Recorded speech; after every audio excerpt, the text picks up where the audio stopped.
इस बार मैं अपने बेटे राकेश के साथ 4 साल बाद भारत आई थी। वे तो नहीं आ पाए थे। बिटिया को मैं घर पर ही लंदन में छोड़ आई थी ताकि वह कम से कम अपने पिता को खाना तो समय पर बनाकर खिला देगी। पिछली बार जब मैं दिल्ली आई थी तब पिताजी आईआईटी परिसर में ही रहते थे। वे प्राध्यापक थे। वहाँ पर 3 साल पहले वे सेवानिवृत्त होकर आगरा चले गए थे। वहीं पर अपने पुश्तैनी घर में अम्मा और पिताजी अकेले ही रहते थे। पिताजी की तबीयत कुछ ढीली रहती थी, पर अम्मा हमेशा से ही स्वस्थ थी। वे घर को चला रही थी और पिताजी की देखभाल कर रही थी। वैसे भी उनकी कौन देखरेख करता। मैं तो लंदन में बस गई थी। बेटी के ऊपर कोई जोर थोड़े ही होता है जो उसे प्यार से जिद करके भारत लौट आने के लिए कहते। बेटा न होने के कारण अम्मा और पिताजी आंसू बहाने लगते और मैं उनका रोने के में साथ देने के सिवा और क्या कर सकती थी। पहले जब पिताजी दिल्ली में रहते थे तब बहुत आराम रहता था। मेरी ससुराल भी दिल्ली में है। आने जाने में कोई परेशानी नहीं होती थी। दोपहर का खाना पिताजी के साथ और शाम को ससुराल में आना जाना लगा ही रहता था। दोनों देवर भी बेचारे इतने अच्छे हैं कि अपनी कारों में इधर उधर घुमा फिरा देते। अब इस बार मालूम हुआ कि कितनी परेशानी होती है भारत में सफ़र करने में। देवर बेचारे तो स्टेशन तक गाड़ी पर चढ़ा देते और या आगरा से आते समय स्टेशन पर लाने आ जाते। बाकी तो सफ़र की परेशानियां खुद ही उठानी थी। वैसे राकेश को रेलगाड़ी में सफ़र करना बहुत अच्छा लगता था। स्टेशन पर जब गाड़ी खड़ी होती तो प्लेटफॉर्म पर खाने की चीज़ें खरीदने की उसकी बहुत इच्छा होती थी। मैं उसको बहुत मुश्किल से मना पाती थी। आगरा में मुझे 3 दिन रुकना था क्योंकि 10 दिन बाद तो हमें लंदन लौट जाना था। बहुत दिल टूट रहा था। मुझे मालूम था ये 3 दिन अच्छे नहीं कटेंगे। मैं मन ही मन रोती रहूँगी। अम्मा तो रह रह कर आंसू बहाएगी ही और पिताजी भी बेचारे अलग दुखी होंगे। पिताजी ने सक्रिय जिंदगी बिताई थी, परंतु अब बेचारे अधिकतर घर की 4 दीवारी के अंदर ही रहते थे। कभी कभी अम्मा उनको घुमाने के लिए ले तो जाती थी, परंतु यही डर लगा रहता था कि बेचारे लड़खड़ा कर गिर ना पड़े। रेलवे स्टेशन पर छोटा देवर छोड़ने आया था। उसको कोई काम था, इसलिए गाड़ी में चढ़ाकर चला गया। साथ में वह कई पत्रिकाएं भी छोड़ गया था। राकेश एक पत्रिका देखने में उलझा हुआ था। मैं भी एक कहानी पढ़ने की कोशिश कर रही थी, पर अम्मा और पिताजी की बात सोचकर मन बोझिल हो रहा था। गाड़ी चलने में अभी 10 मिनट बाकी थे। तभी एक महिला और उनके साथ लगभग 7-8 साल का एक लड़का गाड़ी के डब्बे में चढ़ा। कुली ने आकर उनका सामान हमारे सामने वाले बर्थ के नीचे ठीक तरह से रख दिया। कुली सामान रखकर नीचे उतर गया। वह महिला उसके पीछे पीछे गई। उनके साथ आया लड़का वहीं उनके बर्थ पर बैठ गया। कुली को पैसे प्लेटफॉर्म पर खड़े एक नवयुवक ने दिए। वह महिला उस नवयुवक से बातें कर रही थी। तभी गाड़ी ने सीटी दी तो महिला डब्बे में चढ़ गई। अच्छा दीदी, जीजाजी से मेरा नमस्ते कहना, उस नवयुवक ने खिड़की में से झांकते हुए कहा। वह महिला अपनी बर्थ पर आकर बैठ गई। अरे बंटी, तूने मामा जी को जाते हुए नमस्ते की या नहीं? उस लड़के ने पत्रिका से नज़र उठाकर बस हूँ हाँ कहा और पढ़ने में लीन हो गया। गर्मी काफ़ी हो रही थी। पंखा अपनी पूरी शक्ति से घूम रहा था, परंतु गर्मी को कम करने में वह अधिक सफल नहीं हो पा रहा था। 5-7 मिनट तक वह महिला चुप रही और मैं भी खामोश ही रही। शायद हम दोनों ही सोच रही थी कि देखे कौन बात पहले शुरू करता है। आखिर उस महिला से नहीं रहा गया। पूछ ही बैठी, कहाँ जा रही हैं आप? आगरा जा रहे हैं। और आप कहाँ जा रही हैं? मैंने पूछा। हम तो आपसे पहले मथुरा में उतर जाएंगे। उसने कहा, क्या आप विदेश में रहती हैं? हाँ, पिछले 15 वर्षों से लंदन में रहती हूँ। लेकिन आपने कैसे जाना कि मैं विदेश में रहती हूँ? मैं पूछ बैठी। आपके बोलने के तरीके कि कुछ ऐसी ही लगा। मैंने देखा है कि जो भारतीय विदेशों में रहते हैं उनका बातचीत करने का ढंग ही अनोखा होता है। वे कुछ ही मिनटों में बिना कहे ही बता देते हैं कि वे भारत में नहीं रहते।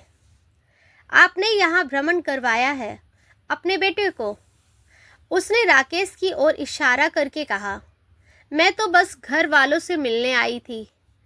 अम्मा और पिताजी से मिलने आगरा जा रही हूँ।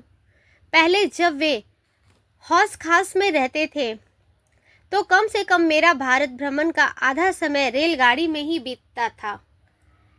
मेरे लहजे में शिकायत थी। आपके पिताजी हौस खास में कहाँ रहते थे? उसने उत्सुकता से पूछा। पिताजी हौस खास में आईआईटी में 20 साल से अधिक रहे। मैंने कहा, अब सेवानिवृत्त होकर आगरा में रह रहे हैं। आपके पिताजी आईआईटी में थे क्या? क्या नाम है उनका? मेरे पिताजी भी वही प्रोफेसर है। उनका नाम हरीश कुमार है। मैंने कहा। मेरे पिताजी का नाम सुनकर वह महिला सन्न सी रह गई। उसका चेहरा फक पड़ गया। वह अपनी बर्थ से उठकर हमारी बर्थ पर आ गई। जीजाजी, आप मुझे नहीं जानती, मैं माधुरी हूँ, उनके धीमे से कहा। उसकी वाणी भावावेश से काँप रही थी। माधुरी? मैंने मस्तिष्क पर जोर डालने की कोशिश की तो अचानक यह नाम बिजली की तरह मेरी स्मृति में कौंध गया। कमल की शादी मैंने ही तय हुई थी। कहते हुए माधुरी की आंखें छलछला उठी। कमल नाम सुनकर एक बारगी मैं कांप सी गई। 12 साल पहले का हर पल मेरे समक्ष ऐसे साकार हो उठा जैसे कल की ही बात हो। पिताजी ने कमल की मृत्यु का तार दिया था। उनका लाडला मेरा अकेला चहेता छोटा भाई एक ट्रेन दुर्घटना का शिकार हो गया था। अम्मा और पिताजी की बुढ़ापे की लाठी उनके बुढ़ापे से पहले ही टूट गई थी। कमल ने आईआईटी से ही इंजीनियरिंग की थी। पिताजी और माधुरी के पिता दोनों ही अच्छे मित्र थे। कमल और माधुरी की सगाई भी कर दी गई थी। वे दोनों एक दूसरे को चाहते भी थे। बस हमारे कारण शादी में देरी हो रही थी। गर्मी की छुट्टियों में हमारा भारत आने का पक्का कार्यक्रम था, पर इससे पहले कि हम शादी के लिए आ पाते कमल ही सबको छोड़कर चला गया। हम तो शहनाई के माहौल में आने वाले थे और आए तब जब मातम मनाया जा रहा था। मैंने माधुरी के कंधे पर हाथ रखकर उसकी पीठ सहलाई। राकेश मेरी ओर देख रहा था कि मैं क्या कर रही हूँ।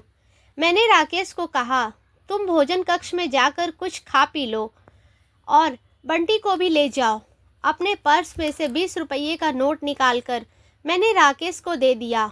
वह खुशी खुशी बंटी को लेकर चला गया। उनके जाते ही मेरी आंखें भी छलछला उठी।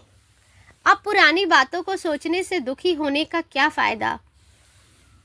माधुरी हमारा और उसका इतना ही साथ था। मैंने सांत्वना देने की कोशिश की। यह शुक्र करो कि वह तुमको मझधार में छोड़कर नहीं गया। तुम्हारा जीवन बर्बाद होने से बच गया दीदी। मैं सारा जीवन उनकी यादों में अम्मा और पिताजी के सेवा के काट देती।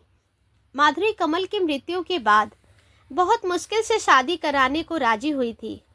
यहाँ तक कि अम्मा और पिताजी ने भी उसको काफ़ी समझाया था। कमल की मृत्यु के 3 वर्ष बाद माधुरी की शादी हुई थी। तुम्हारे पति आजकल मथुरा में है? मैंने पूछा। हाँ, वे वहाँ तेल शोधक कारखाने में नौकरी करते हैं। तुम खुश हो ना माधुरी? मैं पूछ ही बैठी। हाँ, बहुत खुश हूँ। वे मेरा बहुत ख्याल रखते हैं, बड़े अच्छे स्वभाव के हैं। मैं तो खुद ही अपने दुखों का कारण हूँ। जब भी कभी कमल का ध्यान आ जाता तो मेरा मन बहुत दुखी हो जाता है। वे बेचारे सोच सोच कर परेशान होते हैं कि उनसे तो कोई गलती ही नहीं हुई हो गई। सच दीदी, कमल को मैं अब तक दिल से नहीं भुला सकी। माधुरी फुट फुट कर रोने लगी।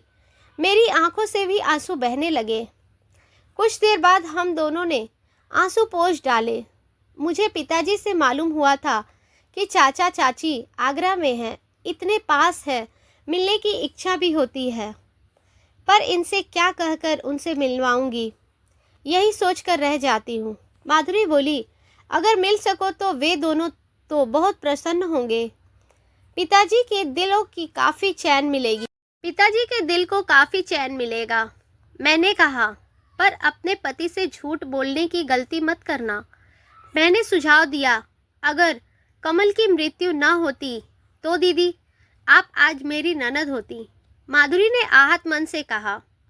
मैं उसकी इस बात का क्या उत्तर देती। बच्चों को भोजन कक्ष में गए काफ़ी देर हो गई थी। मथुरा स्टेशन भी कुछ देर में आने वाला ही था। तुमको लेने आएंगे क्या स्टेशन पर? मैंने बात को बदलने के विचार से कहा। कहाँ आएंगे दीदी, गाड़ी 3 बजे मथुरा पहुँचेगी। तब वे फैक्ट्री में होंगे। हाँ, कार भेज देंगे। घर पर भी शाम के 7 बजे से पहले नहीं आ पाते। इंजीनियरों के पास काम अधिक ही रहता है। तभी दोनों लड़के आ गए। माधुरी का बंटी बहुत ही बातें करने लगा। वह राकेश से लंदन के बारे में खूब पूछताछ कर रहा था। राकेश ने उसे लंदन में पिक्चर पोस्ट कार्ड भेजने का वादा किया। उसने अपना पता राकेश को दिया और राकेश का पता भी ले लिया। गाड़ी वृंदावन स्टेशन को तेजी से पास कर रही थी। कुछ देर में मथुरा जंक्शन के आउटर सिग्नल पर गाड़ी खड़ी हो गई। यह गाड़ी हमेशा ही यहाँ खड़ी हो जाती है, पर आज इसी बहाने कुछ और समय आपको देखती रहूँगी। माधुरी उदास स्वर में बोली। मैं कभी बंटी को देखती तो कभी माधुरी को। कुछ मिनट बाद गाड़ी सरकने लगी और मथुरा जंक्शन भी आ गया। एक कुली को माधुरी ने सामान उठाने के लिए कह दिया। बंटी राकेश से टाटा करके डब्बे से उतर चुका था। राकेश खिड़की के पास खड़ा बंटी को देख रहा था। सामान भी नीचे जा चुका था। माधुरी के विदा होने की बारी आई। वह झुकी और मेरे पाँव छूने लगी। मैंने उसे सीने से लगा लिया। हम दोनों ही अपने आंसुओं को पी गई।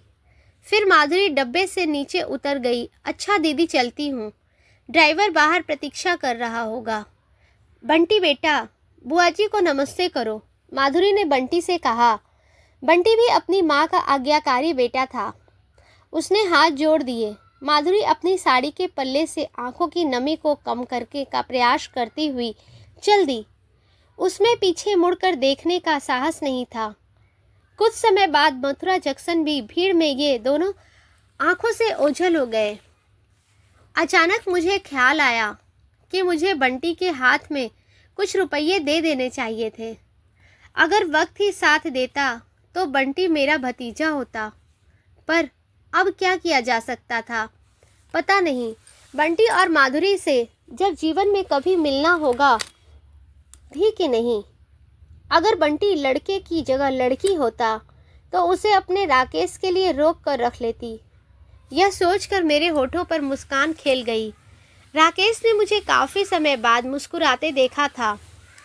वह मेरे साथ हाथ में खेलने लगा। माँ, भारत में लोग अजीब होते हैं, मिलते बाद में है, पहले रिश्ता कायम कर लेते हैं। देखो, आपको उस औरत ने बंटी की बुआजी बना दिया। क्या बंटी के पिता आपके भाई लगते हैं? राकेश को कमल के बारे में विशेष मालूम नहीं था। कमल की मृत्यु के बाद ही वह पैदा हुआ था। उसका प्रश्न सुनकर मेरी आंखों से आंसू बहने लगे। राकेश घबराया कि उसने ऐसा कह क्या दिया कि मैं रोने लगी। मुझे माफ़ कर दो माँ, आप नाराज़ क्यों हो गई? आप हमेशा ही भारत छोड़ने से पहले ज़रा सी बात पर रोने लगती हैं। मैंने राकेश को अपने सीने से लगा लिया। नहीं बेटा, ऐसी कोई बात नहीं। जब अपनों से बिछड़ने हैं तो रोना आ ही जाता है। कुछ लोग अपने ना होकर भी अपने होते हैं। राकेश शायद मेरी बात नहीं समझ रहा था कि बंटी कैसे अपना हो सकता है। एक बार रेलगाड़ी में कुछ घंटों की मुलाकात में कोई अपनों जैसा कैसे हो जाता है। लेकिन इसके बाद उसने मुझसे कोई प्रश्न नहीं किया और अपनी पत्रिका में खो गया। धन्यवाद।